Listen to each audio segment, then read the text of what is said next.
Okay, in this video, I'm going to show you how to create a new product in the Valeron POS demo and how to make sales and purchases and view stock levels for the same product. So I'm going to come here to make a sale. And as you can see on the screen, we have all our different product categories. Now, let's say, for example, I wanted to sell a particular product which I can't find. I'm going to click here. Let's say, okay, first let me search for Malawi gin. As you can see, we don't have it in the system. So I'll just backspace that. So I want to create a new product called Malawi gin, and I'll click here on create new item. So always make sure you have internet connection for this particular feature. You can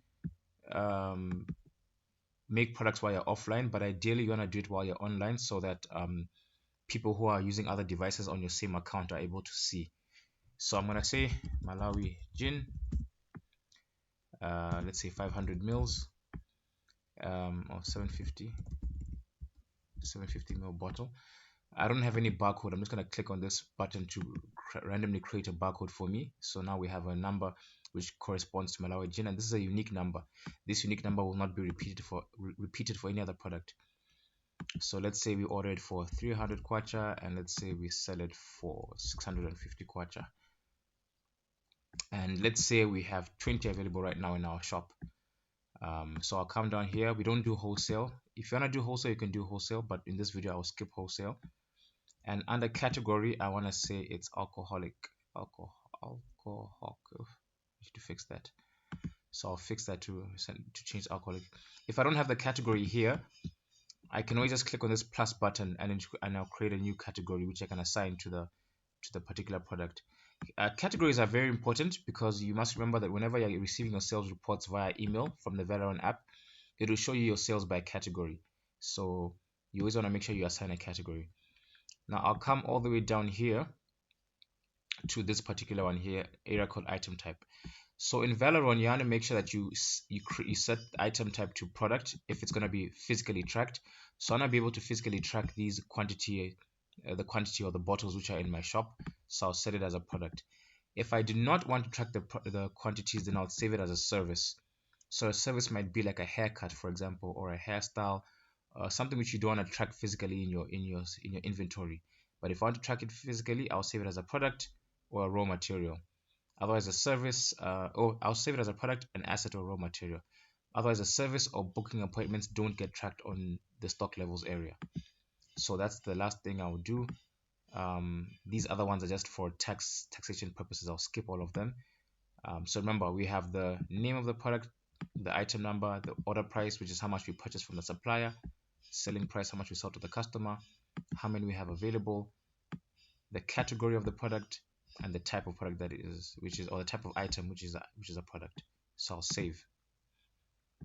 So we have 20 of them, and now I want to make a sale for 5 of them. So I'll come here and say we're selling let's say 2. I'll say we're selling 2 bottles. Sorry, I'll just stick to 1 for now. I'll just save the sale. Let me enter my PIN, demo user. I'll say cash, and I'll say nope, and the transaction is complete. So now that I have saved the product, I'll search for it here. Here we have Malawi gin. I'll right click on it. I'll say properties,